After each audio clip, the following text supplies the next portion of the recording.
we continue now with our study of the Christian and the arts, we're going to turn our attention today to the age-old debate over the nature of aesthetics, which is this: is beauty something that is discerned purely subjectively,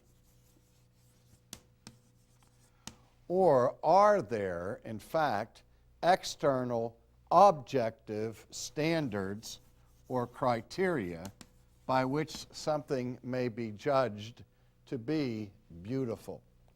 Now, we are living in a period in Western history where the dominant motif tends to be in favor of subjectivism. You've heard the cliche so often that makes it a cliche, that beauty is in the eye of the beholder.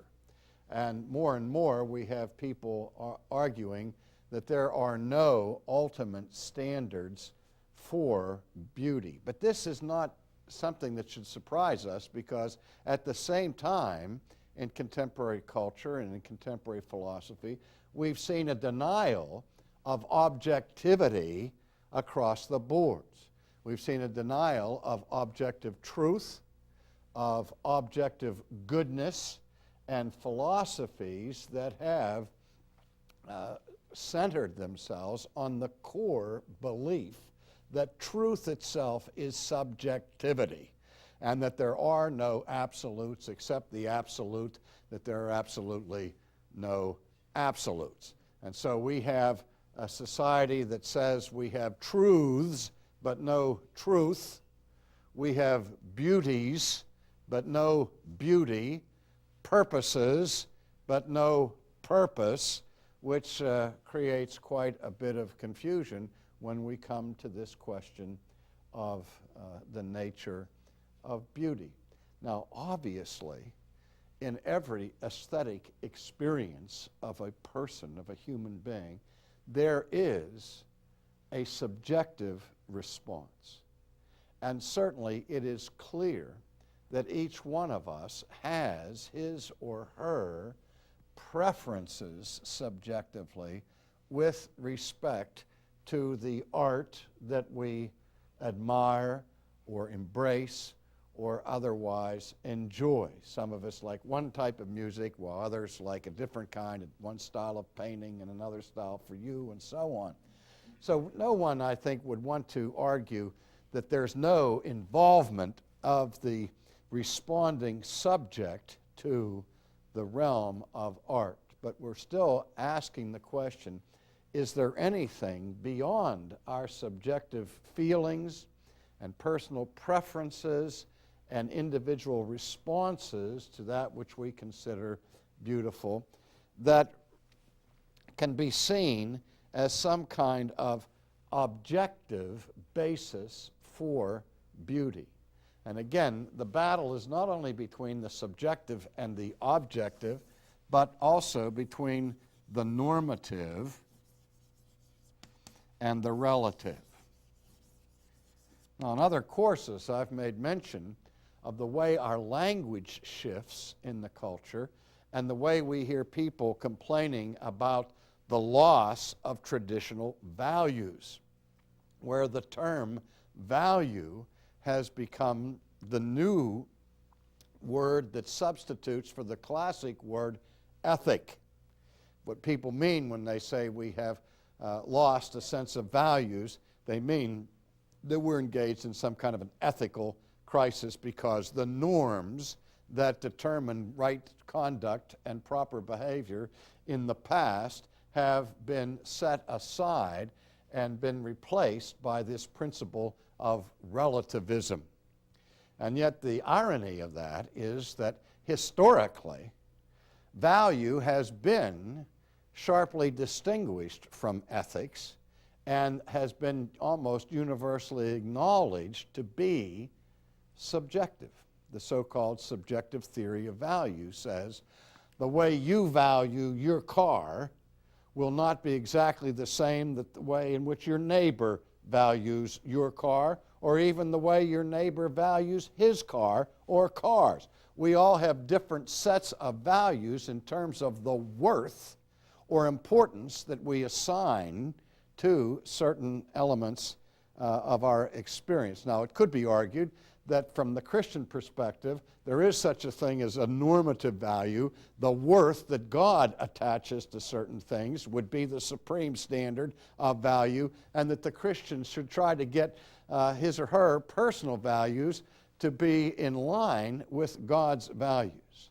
But again, we have this problem of this conflict between that which is normative, and the normative says ought. When we talk about norms, we're talking about standards that impose some kind of imperative, some kind of obligation ethically upon us. And so we asked again, the plot thickens when you bring this to the arts. Is there a kind of art that so corresponds to norms found in the character of God that we ought to appreciate it, even though we presently may not appreciate it? This is one of the reasons in the historic college curriculum where people studied what was called art appreciation. And the idea was to develop a higher sense of appreciation of deeper forms of art, because these forms of art were considered to be more in harmony with classical norms and standards for beauty. Now again, let's just put this in shorthand. If indeed God is the foundation of beauty, and if there are norms for beauty that are grounded in the character of God himself, then that would impose upon us an obligation to seek to understand the elements of those norms and to embrace those norms for ourselves, rather than simply depend upon our own private preferences or our own private experiences to determine in the final analysis what is beautiful and what isn't. Now, also, there is, in this issue of norms for aesthetics, the debate over the difference between chaos and cosmos. Remember Carl Sagan, who became famous with his TV program called Cosmos and the best-selling book by the same title. In the beginning of that book on Cosmos, Sagan, who was a physicist, an astronomer, an astrophysicist, makes the point on the very first page that as a scientist, he comes at questions of reality from the perspective of one who believes that scientific knowledge is indeed possible, and that which makes scientific knowledge possible is because the universe in which we live is cosmos. That is, it is a place where there is an inherent, built-in, systemic order, which order is knowable by the careful observer. He's following again the principle of epistemology that undergirded the Enlightenment, which sought, by use of the scientific method, to discover, quote, the logic of the facts. In other words, the Enlightenment thinkers were saying, we're bombarded every day by myriads and myriads of details, little data bits of our experience, and we ask the question, how do they relate to one another? How do they fit together? I keep looking at all of the details of my experiments, of my observation, and in my inductive research, and I look into that and see if I can find patterns, see if I can find forms, see if I can find a hint to the logic by which these things hang together. Now again, we're living in the most anti-logical period in Western history. I understand that.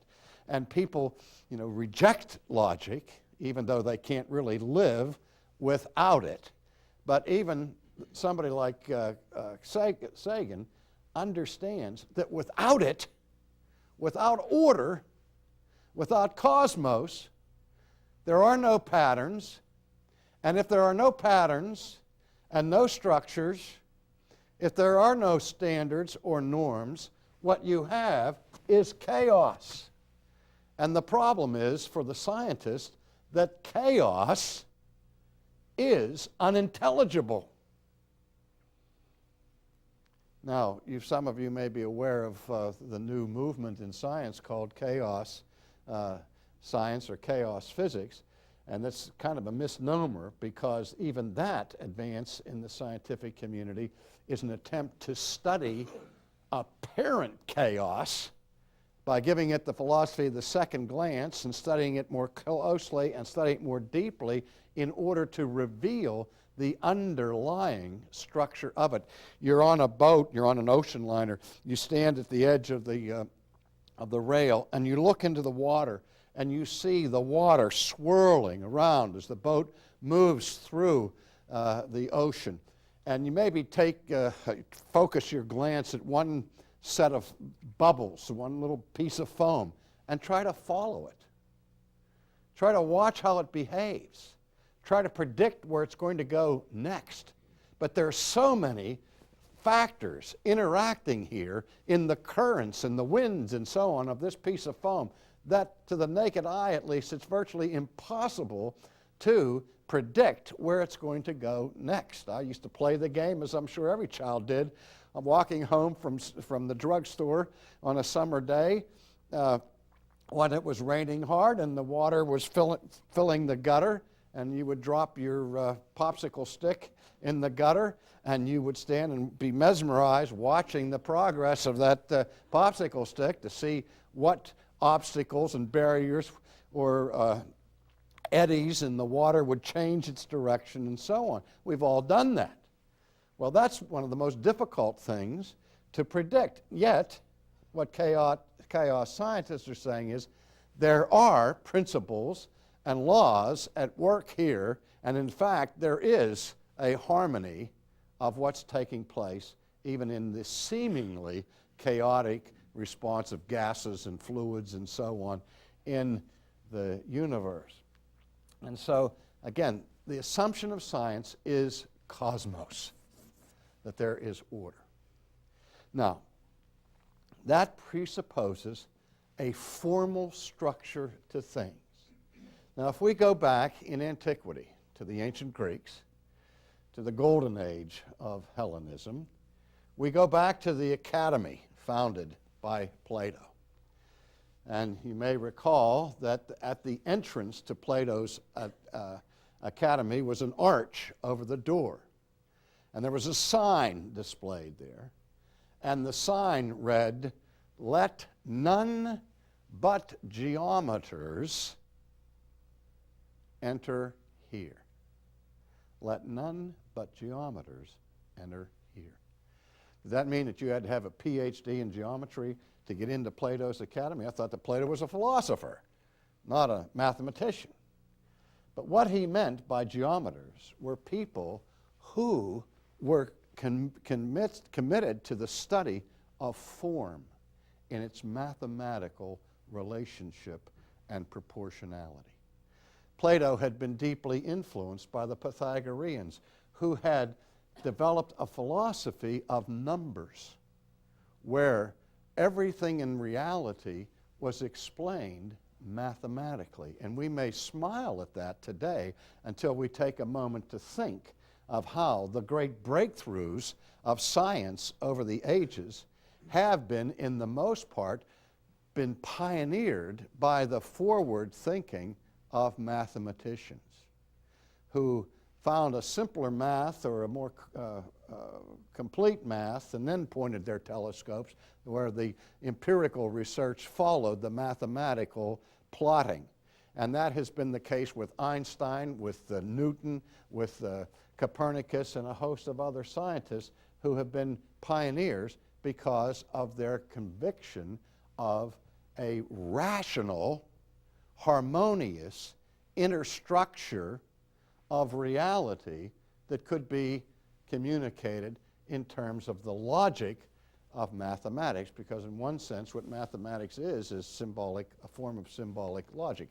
But again, Plato, following the Pythagoreans, was concerned to discover the harmony not only of the heavens, where the ancient astronomers believed that there was so-called harmony of the spheres, that the stars in their order spelled out a certain majestic harmony that could be known.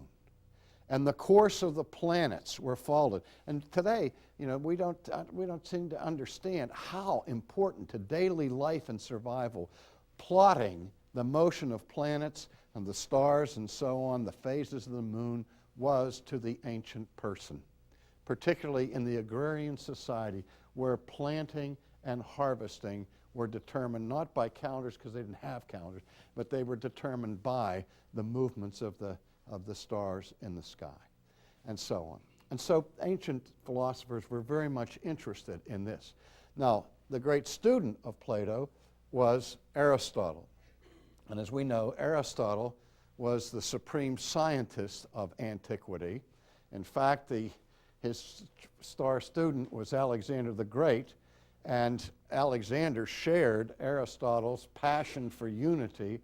And so, at Aristotle's behest, when Alexander the Great went on his world-conquering crusades with his army, he took with him battalions after battalions of scientists to collect samples of flora and fauna along the way. In fact, it's been said that the most expensive scientific expedition ever carried out in history, with the sole exception of the American space probe, was Alexander the Great's scientific attempt to capture samples for scientific research for Aristotle. Aristotle was one of these encyclopedic geniuses whose knowledge was not focused on one field, but who wrote in a learned way in philosophy, in biology, in physics, in drama, in ethics, and so on. And Aristotle, in examining reality, also sought to discover the transcendent norms of beauty.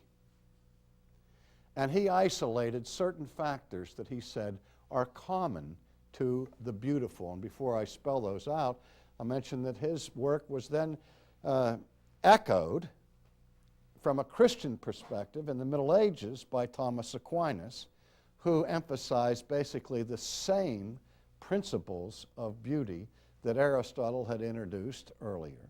And then that was picked up and employed later on in the 18th century in the United States of America by the man that the Encyclopedia Britannica calls the most brilliant thinker America's ever produced, the Puritan Jonathan Edwards, who in his aesthetic theory incorporated most of these same principles as normative standards. Now, the basic principles that they developed were the principles of proportionality, proportion, harmony, simplicity, and complexity.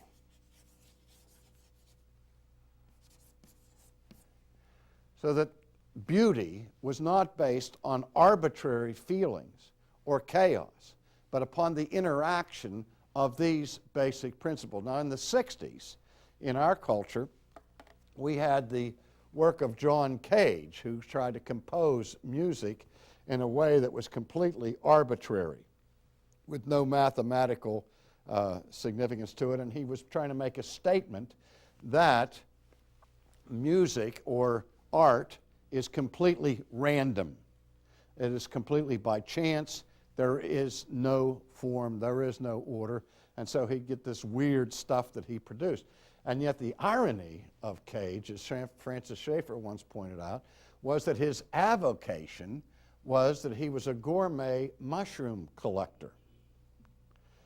But when he would go into the forest to collect his mushrooms, he never did it arbitrarily. So he couldn't live with the principle that he was trying to communicate with his art, that life is completely chaotic. He retreated from that when he was careful to distinguish between poisonous mushrooms and non-poisonous mushrooms. But anyway, these basic principles of proportion, harmony, simplicity, and complexity can be found as applied not only to painting, to sculpture, to dance, to music, to literature, to all the various art forms that we know. And if you think about proportion, you think about the difference between primitive art and advanced art, the difference between a symphony and noise, as we'll explore later. You see that when I started drawing, I start with a little stick figure, and I try to draw something like that. Well, if I make it very simple, like a stick figure, you don't have to be a Matisse or a Chagall or anything like that in order to make a beautiful stick figure.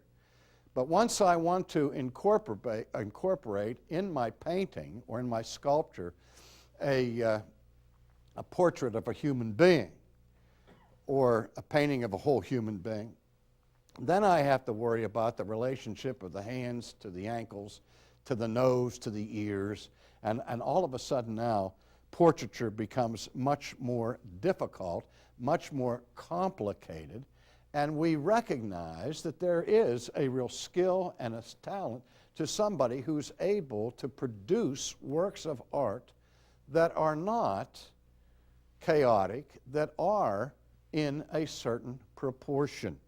And we'll look at that again further later on. Secondly, again, proportion is related to harmony. And harmony is where the pieces that are used in a given work of art fit together in an integrated way. And they don't clash, they're not garish. Again, the difference between music and noise can be discerned on the basis of questions of harmony. Finally, simplicity. Something doesn't have to be complex in order to be beautiful. There is a certain beauty found in a Gregorian chant where there's not even any harmony introduced into it, or in plain song and that sort of thing. That's very simple, but it's not simplistic. There still is, even in the simple, there is still relationship involved, which we'll again also explore. And again, complexity is when it's one thing for me to take a tin whistle and play a little tune, and then to add to it bassoons, oboes, violins, violas, and all the way down to the trumpets and so on, and create an entire symphony when there are many, many, many, many, many different parts and instruments being involved at the same time, and yet maintaining a harmonious relationship. That doesn't happen randomly. Well, these are the things that we're going to explore a little bit more as we continue later in our studies.